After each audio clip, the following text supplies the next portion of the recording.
I hope कि सब लोग ठीक होंगे। आज का जो हमारा न्यू लेक्चर है वो केमिस्ट्री क्लास 9th का है। उसमें जो हमारा जो टॉपिक है आज केमिकल स्पीसीज़, तो इसके बारे में हम पढ़ेंगे और लास्ट में मैं आपको बुक रीडिंग भी कराऊंगा ताकि जो बुक्स की लाइन है वो आपकी क्लियर हो जाए। तो पहले जो हम आते हैं केमिकल स्पीसीज़ क्या होती है।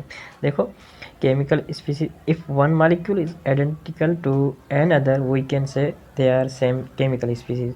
अब वो पर्टिकुलर एटम भी हो सकता है, आयन भी हो सकता है और मॉलिक्यूल भी हो सकता है। तो हम आज थोड़ा सा पहले आयन्स के बारे में पढ़ लें। तो हमने पढ़ रखा है कि जो एटम होता है वो एलिमेंट का एक पार्टिकल होता है। उसमें जो न्यूक्लियस होते हैं वो न्यूक्लियस में प्रोटॉन और न्यूट्रॉन होते हैं। और ये जो पाथ होता है इसमें जो इलेक्ट्रॉन रिवॉल्व करते हैं।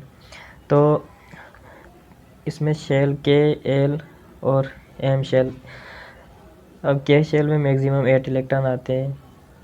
दो आते हैं और एल में 8 आते हैं और एम में 16 आते हैं। अगर हमारे पास कोई भी अगर एटम है, देखो यहाँ पे एक सोडियम है। सोडियम के अगर हम एटॉमिक नंबर देखें तो वो 11 है। अगर हम इसकी शेल में इलेक्ट्रॉन पुट करें तो पहले शेल में आते हैं 2 और सेकंड में आते हैं 8, बाकी रहते हैं 1। तो 1 इलेक्ट्रॉन जो आ गया वो एम शेल में आ गया। देखो, अगर आयन वर्ड कोई देखे तो आयन मीन्स कोई भी चार्ज। एटम पे कौन सी चार्ज होती है, और हमें पता है कि चार्ज जो होते हैं वो 2 टाइप्स के होते हैं। एक होती है पॉजिटिव, दूसरी होती है नेगेटिव। ठीक है, तो एटम तो खुद न्यूट्रल होता है, उस पर कोई चार्ज नहीं होती है। उसका रीज़न ये है कि देखो, अगर कोई भी एटम है उसमें प्रोटॉन और न्यूट्रॉन की जो तादाद होती है वो सेम होती है, और फिर जब उन दोनों की जो अट्रैक्शन होती है चार्जेस की वो एक दूसरे को कैंसिल कर देती है, तो एटम पे चार्ज न्यूट्रल हो जाती है। अगर हम कोई एटम लें और ये सोडियम लिया है, सोडियम की हमने जो इलेक्ट्रॉन शेल्स में फिल किए हैं, वो लास्ट शेल में जो इलेक्ट्रॉन आया है वो 1 आया है। देखो, अगर ये खुद को स्टेबल करना चाहता है, तो इसको बाकी जो ये शेल है फिल करने में इनको 15 और इलेक्ट्रॉन चाहिए। इसके पास 2 ऑप्शन है, या तो फिर ये अपना 1 इलेक्ट्रॉन लूज़ कर दे, या तो फिर ये 15 इलेक्ट्रॉन कहीं और से गेन कर ले। तो इसके पास इजीली ऑप्शन वही चूज़ होगा जो 1 इलेक्ट्रॉन लूज़ कर दे। ठीक है, अगर लूज़ करेगा तो इसके पास जो चार्ज होगी वो क्या आएगी, सोडियम प्लस आएगी। तो ये क्या हो गया, केटाइन हो गया। अगर अगर फॉर एग्जांपल हमारे पास कोई दूसरा एटम है, क्लोरीन ले लें। ठीक है, क्लोरीन ले लें, तो हम उसकी शेल्स बनाएं। तो पहले शेल में जो इलेक्ट्रॉन आते हैं वो 2 आते हैं, सेकंड में 8 आते हैं, और ये 10 हो गए। बाकी जो क्लोरीन जो एटॉमिक नंबर है वो 17 है, बाकी जो इलेक्ट्रॉन बचते हैं 7। तो इसको अगर स्टेबल खुद को होना है तो ये या तो फिर 7 इलेक्ट्रॉन लूज़ करेगा, या तो फिर इसे कोई इलेक्ट्रॉन गेन करना पड़ेगा।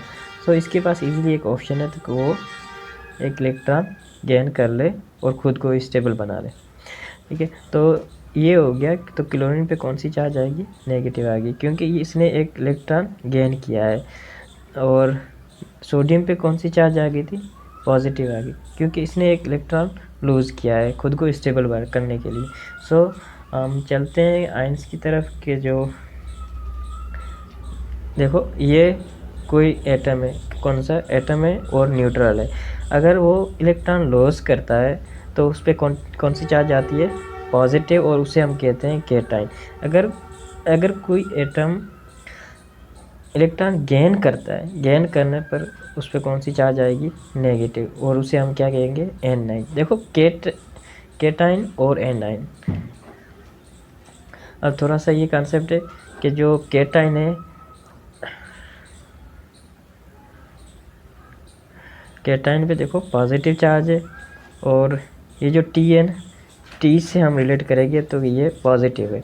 अगर एन देखो एन का मीनिंग ही है नेगेटिव, तो एनाइंस मीन्स नेगेटिव चार्ज और केटाइंस मीन्स पॉजिटिव चार्ज। यहाँ से अगर हम वर्डिंग में कन्फ्यूजन हो जाए तो यहीं से हम इजीली आइडेंटिफाई कर सकते हैं केटाइन पर कौन सी चार्ज है और एनाइन मीन्स कौन सी चार्ज के बारे में बात कर रहे हैं। तो एन आइंस यहाँ पे एन जो आता है ना वो नेगेटिव को शो कर रहे हैं और यहाँ टी आ रहा है वो पॉजिटिव, जैसे प्लस जो साइन है वो याद कर लें इजीली। सो आगे बढ़ते हैं। ये देखो केमिकल स्पीसीज। अब आयन की जो डिटेल लिखिए, आयंस केटाइन और anion. Ion is a atom or group of atoms having a charge on it. ये चेंज लिखा पड़ा है, चेंज नहीं है, यहाँ चार्ज आएगी तो चार्ज ऑन इट। फिर वो पॉजिटिव भी हो सकती है और नेगेटिव भी हो सकती है। देखो पॉजिटिव भी हो सकती है और नेगेटिव भी। तो यहाँ टू टाइप्स है आयंस के, केटाइन और एनाइंस।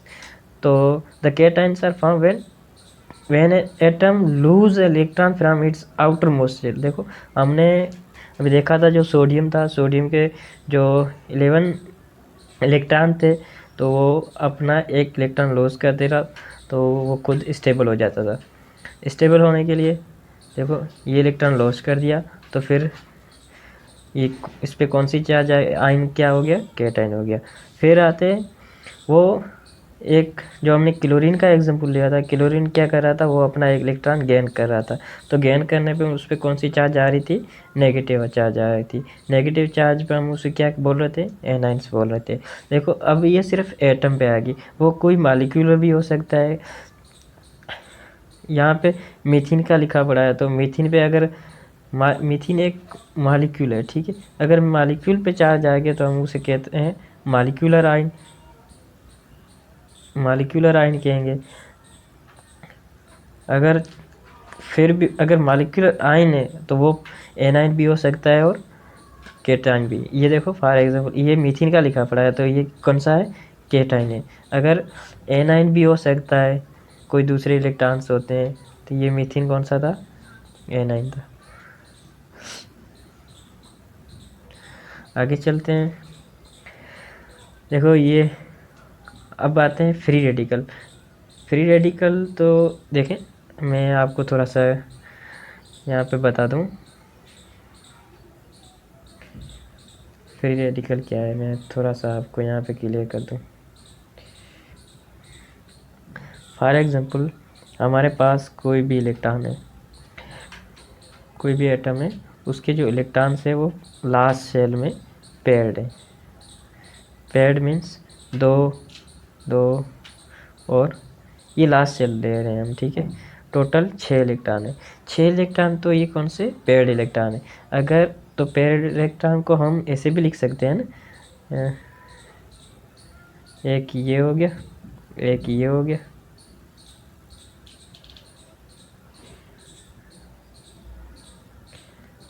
देखो एक ये और एक ये हो गया, एक ये हो गया। तो ये फॉर एग्जांपल ये 3 पेयर्स है, 3 पेयर्स में से अगर कोई एक पेयर वाला इलेक्ट्रॉन ये निकल जाए तो बाकी यहाँ कितने इलेक्ट्रॉन रहते हैं, 5 इलेक्ट्रॉन। तो ये जो इलेक्ट्रॉन है ये अनपेयर्ड हो गया है, पहले पेयर्ड था और फिर हो गया है अनपेयर्ड। तो फिर ये इलेक्ट्रॉन है बहुत रिएक्टिव होगा फ्री रेडिकल। फिर वो फ्री रेडिकल देखो अगर कोई सेम एटम्स है उसके बीच में भी हो सकती है होमोलाइटिक फ्री रेडिकल। हम कोई भी एटम होता है ऊपर हम डॉट की शाइन लगा देते हैं, तो ये जो होमोलाइटिक फिशन हो गया, कोई दो सेम एटम्स के बीच में ये फ्री रेडिकल बन सकता है। और यहाँ पे लिखा पड़ा है free radicals are an atoms and group of atoms having number of unpaired electron. It is represented by putting a dot over the symbols of element. ये हमने डॉट भी लगाया था, देखो हाइड्रोजन पे ऊपर डॉट आ गया तो ये फ्री रेडिकल है, क्लोरीन पे डॉट आ गया ये भी फ्री रेडिकल है, और मिथियम। तो फ्री रेडिकल्स कब फॉर्म होते हैं, होमोलाइटिक ब्रेकेज के बॉन्ड के, ठीक है। सेम एटम्स होते हैं वो होमोलाइटिक हो गए, उसे हम कहते हैं होमोलाइटिक। वो फिर वो जब बनते हैं ना, तो एब्जॉर्प्शन ऑफ हीट होती है या लाइट एनर्जी की वजह से होते हैं। किस वजह से होमोलाइटिक होती है ब्रेकेज, वो हीट की वजह से भी हो सकती है और वो लाइट एनर्जी की वजह से भी हो सकती है। और ये जो फ्री रेडिकल होते हैं वेरी रिएक्टिव होते हैं, ठीक, रिएक्टिव होते हैं। तो वो फ्री रेडिकल फिर वो मॉलिक्यूल भी हो सकता है और एटम्स भी हो सकते हैं। अब आते हैं, देखो ये एटम्स और आयन का थोड़ा सा डिफरेंस लिखा पड़ा है कि एटम क्या है और आयन क्या है, तो थोड़ा सा हम ओवरव्यू कर लें। तो इस पर लिखा हुआ है एटम स्मॉलेस्ट पार्टिकल एलिमेंट का होता है और ये इंडिपेंडेंटली एग्जिस्ट नहीं करता है, जाहिर सी बात है वो एटम यहाँ प्योर ही नहीं मिल सकता हमें कोई भी। और एटम इलेक्ट्रिकल न्यूट्रल होता है, हमने ये कॉन्सेप्ट अभी दिया था कि इलेक्ट्रिकल न्यूट्रल क्यों होता है। और आइंस के बारे में हमने अभी पढ़ा है, तो थोड़ा सा इरेज करें। तो आइंस के बारे में हमने अभी अभी जो लेक्चर्स पर पढ़ा है। तो आयन देखो नेगेटिव भी हो सकते हैं और पॉजिटिव भी हो सकते हैं। आयंस के दो टाइप्स थे। अब मालिक्यूल और मालिक्यूल्स के आयन, मालिक्यूलर आयन, मालिक्यूल किसे कहते हैं? मालिक्यूल जो स्मॉलेस्ट पार्टिकल होते हैं, जो molecule is smallest particle in a chemical element or compound that a chemical property element or compound। molecule कब होते हैं? न्यूट्रल होते हैं वो भी। molecule स्टेबल यूनिट होते हैं और कॉम्बिनेशन ऑफ एटम्स की वजह से molecules बनते हैं। तो ये मालिक्यूल हो गया। मालिक्यूल आयन वो हमने पढ़ा भी था अभी कि मालिक्यूल आयन से दो टाइप्स के हो सकते हैं, वो पॉजिटिव हो सकते हैं और नेगेटिव भी हो सकते हैं। पॉजिटिव होते हैं तो हम कैटाइन कहते हैं और अगर नेगेटिव होते हैं तो उसे मालिक्यूलर एनाइन कहते हैं। और ये रिएक्टिव होते हैं बहुत से। तो ये आयंस के बारे में, आयंस पॉजिटिव होते हैं, नेगेटिव भी होते हैं और ये क्रिस्टल के फॉर्म भी होते हैं, सॉल्यूशन में फॉर्म में भी मिल जाते हैं। आयंस जो होते हैं वो लाइट की प्रेजेंस में अफेक्ट नहीं होते। देखो फ्री रेडिकल कब अफेक्ट हो रहे थे? वो जब प्रेजेंस ऑफ लाइट या हीट की वजह से जो अफेक्ट हो रहे थे। लेकिन जो आयंस है वो लाइट की वजह से कोई भी उस पर अफेक्ट नहीं पड़ेगा। सिर्फ और सिर्फ अफेक्ट जब हीट और लाइट होगी वो फ्री रेडिकल को ही इफेक्ट करेगी। फ्री रेडिकल ही तब बनते हैं। और फ्री रेडिकल क्या होते हैं? ऑड नंबर होते हैं ऑफ अनपेड इलेक्ट्रॉन। जाहिर सी बात है पहले इवन थे तो तब पेड थे, अगर जब अनपेड हो गए तो ऑड नंबर्स में हो गए। और ये जो होते हैं सॉल्यूशन एयर्स और सॉल्यूशन में मिलते हैं। तो ये कुछ मॉलिक्यूल्स के टाइप्स हैं। मॉलिक्यूल्स जो मिलते हैं केमिकल कॉम्बिनेशन ऑफ एटम्स का होता है और स्मॉलेस्ट यूनिट ऑफ सब्सटेंस का होता है। इसमें प्रॉपर्टी शो होती हैं और इंडिपेंडेंटली एग्जिट भी कर सकते हैं। देखो मोनो एटॉमिक मॉलिक्यूल हो सकते हैं, डाई एटॉमिक मॉलिक्यूल। देखो जो गैसेस होते हैं, लास्ट में जो हमने गैसेस पढ़े थे वो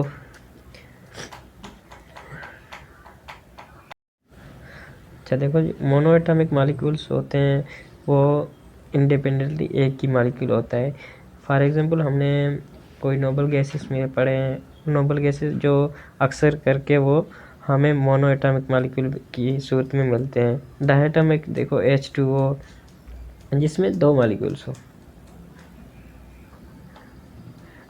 दो एटम्स हो, तो ये बन गया डायटॉमिक मॉलिक्यूल। H2 हो गया, O2 हो गया, ये जो है सब डायटॉमिक है। और ट्राइएटॉमिक मीन्स कोई 3 एटम्स हो। देखो H2O क्या है? इसमें ये 2 एटम हाइड्रोजन के और एक ऑक्सीजन का है, तो ये ट्राइएटॉमिक हो गया। इसे पॉलीएटॉमिक भी हो सकते हैं और बहुत सारे। देखो पॉलीएटॉमिक जो एग्जांपल यहाँ लिखे पड़े हैं, सल्फ्यूरिक एसिड भी हो गया,